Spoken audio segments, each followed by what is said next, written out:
15 years ago, Ethan King was a struggling artist by day and taking out trash at a strip club by night. That is, until he was carjacked at gunpoint one night. He escaped, but he realized he needed to change his life around.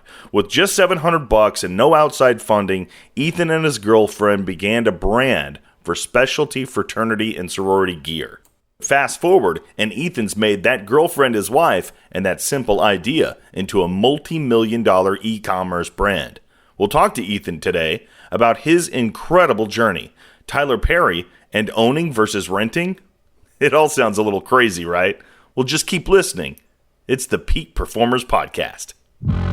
Welcome to this edition of Peak Performers Podcast with your host, Thor Conklin. Thor will be sharing the necessary tools, strategies, and psychology you'll need to become a peak performer in any area of your life or business. Ethan, thanks so much for joining us today. I know the audience is going to get so much out of today's episode. Man, I love your bio. I love the background. And man, I'm telling you, I'm missing college. Bring us back to the point of where you started this company. I'm like, really, I want to rent, Animal House tonight and just, kind of Jones out on my Greek days. Tell us, how did it start? Yeah, well, it all started with Greek life in college. So to back up a little bit more, before college, I was always into drawing and painting growing up. And my parents basically told me, you're never going to make any money as an artist. They literally said, artists don't make money until they're dead. And I come from a really practical household. My mom's a doctor, my dad's a preacher, and they really wanted me to take a more conservative route and not major in art. But I was so hard-headed that I did it anyway.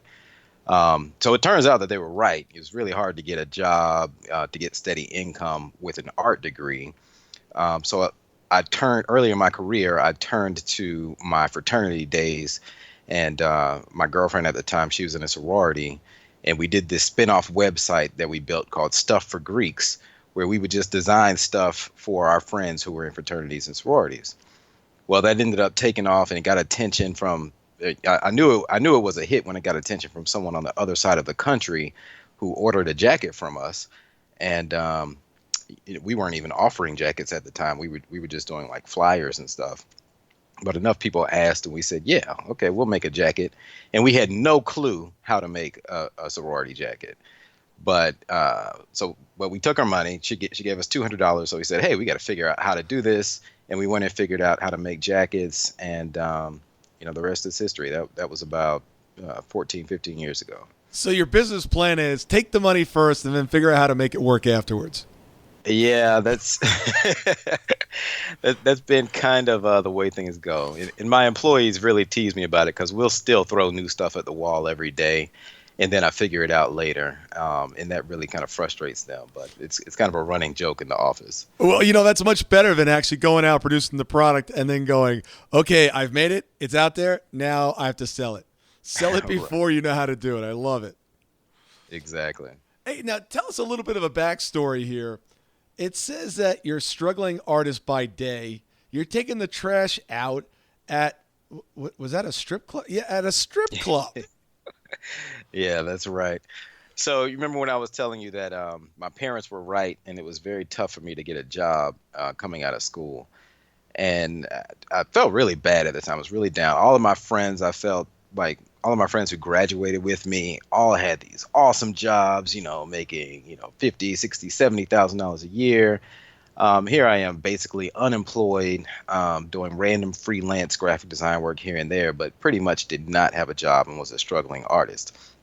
And one of my roommates, he was a bouncer at a strip club, and he was like, hey man, they're hiring. You wanna come work at this strip club? So I said, hey, why not? Got to do something to make the parents proud. Right. Right. I told them I was working at a bar, which wasn't a lie. There was a bar in the strip club. They didn't hire me as a bouncer, but they said, hey, we need a bar back. So I was basically taking out the trash at this strip club for a couple of years, working all night, and then during the day just trying to make ends meet. And then you got carjacked or something? Yeah, so I got really wrapped up in the whole lifestyle at the strip club, and ended up kind of spilling over into my my talents. I would use them my graphic design talents to benefit the strip club. So I was doing these really like raunchy flyers and advertisements for the parties at the strip club. And the stuff was so vulgar that I couldn't even put it in my portfolio. But I got in really tight with the DJs, and it just kind of became my lifestyle. And I was even doing like photography and things at these clubs. But in the back of my mind, I had this feeling like, okay, this isn't the path that God wanted me to go on. Like, okay, I shouldn't be doing this. I should use my talents for something better than just promoting like smut. Well, this was research. All right, for all you young entrepreneurs out there, okay, when your parents start giving you hell for bartending at the bar, quote unquote, you say, look, it's research. All right, continue. Right.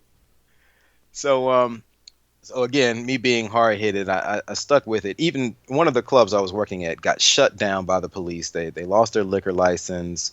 There's prostitution, all kinds of stuff going on. I was literally putting on my pants to go to work, and I had the news on the TV, and I saw the club being shut down, helicopters flying around. And I mean, when you talk about signs from God, like if that wasn't a sign, I don't know what would have been. But did your flyer get on the news? No, my flyer didn't make it on the news. So I didn't go to work that day. But then, I found another strip club and just kind of got wrapped up in that industry. Well, one day on my way to, I was going to a new strip club, this new gig that a DJ had told me about, and I got kind of lost, got turned around, and I approached a stoplight, and this guy walked up to my car. I thought he was just an innocent, like homeless guy, how it is in some parts of downtown Atlanta, and this guy brandished a gun and told me to get out of the car, and to give him everything, he said, give me all your money, give me your phone, and at first, I didn't know what was going on because it was kind of dark, but I saw that he had the gun pointed right at my chest and had his finger on the trigger. And I just froze up. I didn't even have any money. So I was just like, here, take my whole wallet, knowing that there was zero cash in there. And I gave him my phone, and I just took off running because I really felt like this guy was gonna pull the trigger. So I ran and jumped over a fence, and in the background, I can hear my car screeching around while he's driving off behind me. And I land in these people's backyard. It's in the middle of the night, and I'm dressed in like all black, and I land in their backyard, and I'm like, oh shit, I'm gonna get shot. It's like either way, I'm gonna get shot. So I make it out to the front of the neighborhood, and I start panicking. I'm like knocking on doors, like help, help, help. And no one would open their doors because I guess they thought I was up to no good. So one lady was nice enough to speak to me through her front door. I told her what happened. She didn't open the door for me, but she called the police. The police finally come and drive in the neighborhood. And then everyone in the neighborhood comes outside at the same time once the police are there. So I'm like, okay, all these people have been hiding in their houses and they wouldn't help me, but now they feel safe that the police are here. And it just really flipped my world around. I mean, that's the most fear I've ever felt in my life. But shortly after that, once I realized that I made it through that, I saw it as an epiphany. Like, okay, that was the final sign. Like, okay, we need to change things up.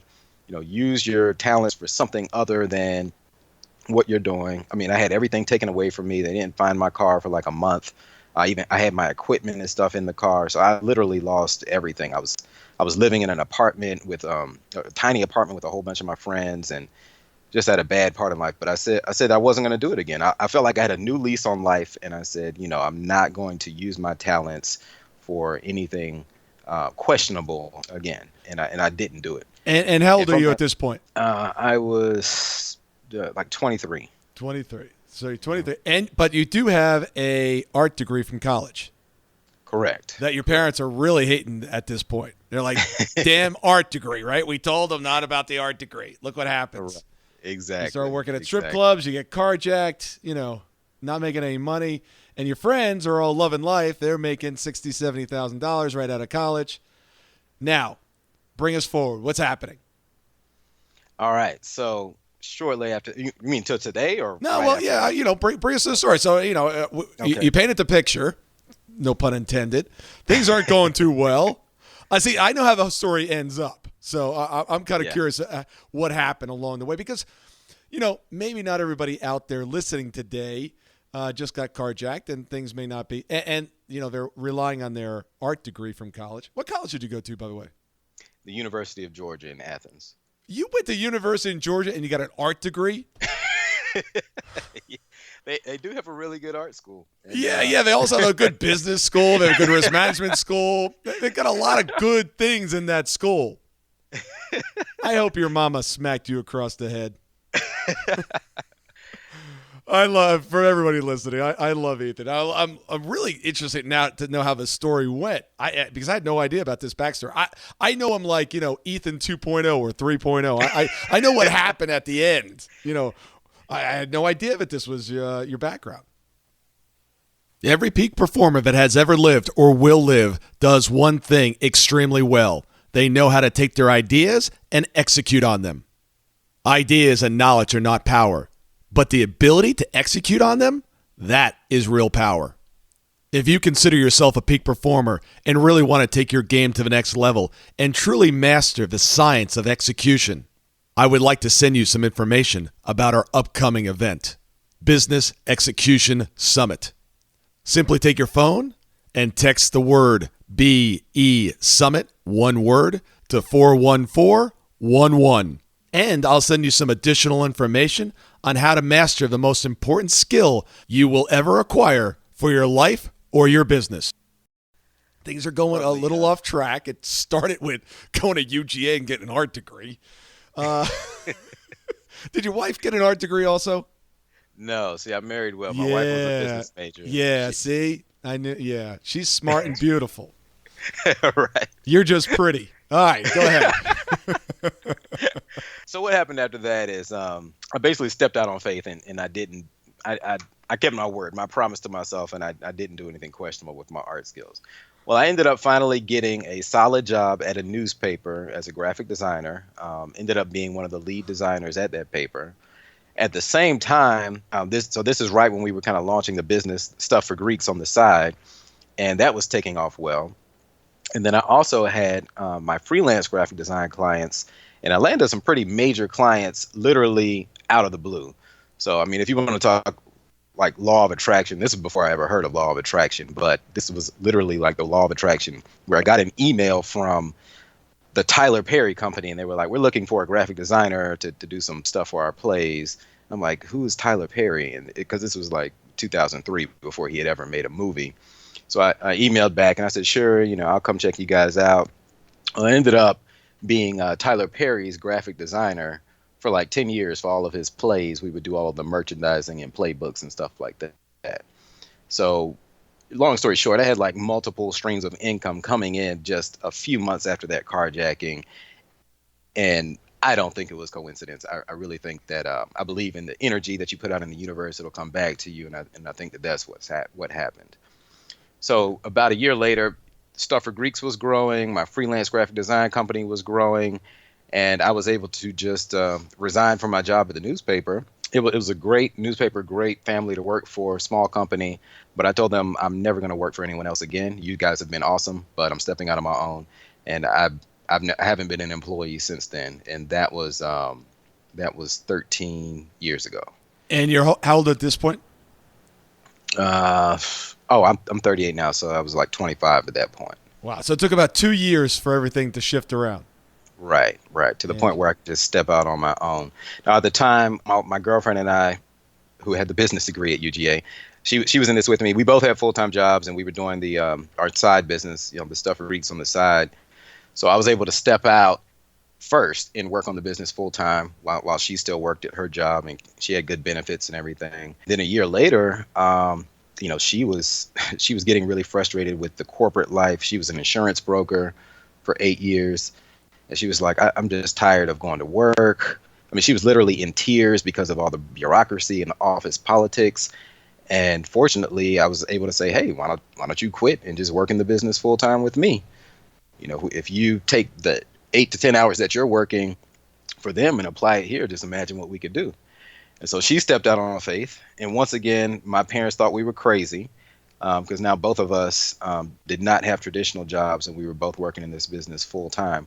But we literally went all in and applied our efforts, and we grew Stuff for Greeks. So at that point, we moved the business. We were in this tiny little office like closet that Tyler Perry let us rent in exchange for a bit of a discount on his graphic design. So that was cool, but we outgrew that very quickly. He rented you a closet. Yeah, well, it was one of those tiny offices that in the building that he owned. I was very fortunate that he allowed us to do that because we didn't have anywhere else to put our first machine and our first employee.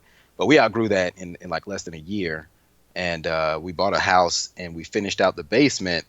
We bought the house just to put our business in it, basically, because we weren't at a position where we could buy an office building. We didn't want to lease, so we said, well, let's just buy a house and make the entire basement be our office. So we did that, and then after about 3 years, we were outgrowing that. Like boxes were spilling out all over the place. I mean, we just kept growing at a rapid pace. We had about 8 employees at the time. We had 2 shifts, and our neighbors started. They weren't liking it very much because we had a whole lot of cars out in the parking lot all the time. And here's a quick little tip that we did. So my wife became the president of the homeowners association.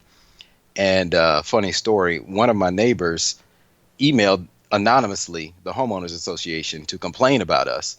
Well, the email came directly to my wife, and she didn't know that she was emailing my wife. So we had the inside track. So we knew, okay, hey, that was a close call. We got to move out of the house. We got to move the business somewhere. So I thought you were going to tell me that he changed the bylaws. Oh, no, we can't do that. We were actually, she was the president. No, we were just able to field any complaints and to buy us some time. But we knew it was only a temporary move. Yeah, you've had a lot of brushes with the law here for a young man. I have. We haven't even mentioned some of them, but yeah. We're gonna have to get your mom in on this interview. What's your mom's name? Joanne. Joanne. All right. I bet Joanne has a couple things to tell us. So you know what's really interesting here is, for things to change, we must change first. And at 23, things weren't going the way you were supposed to, or weren't in alignment with probably who you were. And you drew a line in the sand and said no more. As a result of taking that action, things changed quite quickly for you. Now you move into a house, another scuffle with the law. They're forcing you out of a neighborhood. Now what goes on? What's next? So around this time, we start keeping our eye open for some property. And again, we did not want to lease anything. We wanted to own it. And we were inspired by some of our business role models, of course, Tyler Perry being one of them, since we knew him personally. And we saw that, he was buying up property. As you know, now he just recently bought Fort McPherson and made that Tyler Perry Studios. But we were always inspired by him, people like Oprah Winfrey, and they were like, own it. You need to own things. So we knew that we wanted to own an office building. And we had our eye on this property in West Midtown Atlanta. And fortunately, we were able to buy it. And we put all of our savings towards it. We got an SBA loan. And by the skin of our teeth, we were able to purchase this office building in West Midtown Atlanta just 1 month before the market crashed in 2008. So again, that was another sign from God that, okay, this was meant to be. We were meant to own this building. So we got in there and we renovated it. It was completely empty. There were like trees growing inside of this building. It was like just an empty greenhouse that had been sitting there abandoned. We renovated the whole thing, built it up from the ground up, from scratch. We not only put our offices in there, but we opened a retail store. And we were still doing a lot of Greek fraternity and sorority paraphernalia. And we still do today. But we didn't want the retail store to only appeal to the Greek market. So we said, well, we can't call it stuff for Greeks. Let's call it something else that has a little bit of a loose connotation to the Greek world, but we can also appeal to the masses. So we decided to call the store Zeus's Closet. And we opened that in 2009. And what's your tagline for that? We're like a tattoo shop for your clothes. I love that. So at this point, is mom happy you got an art degree? You're buying property, you're buying a house, you're buying an office building. What's Joanne saying at this point?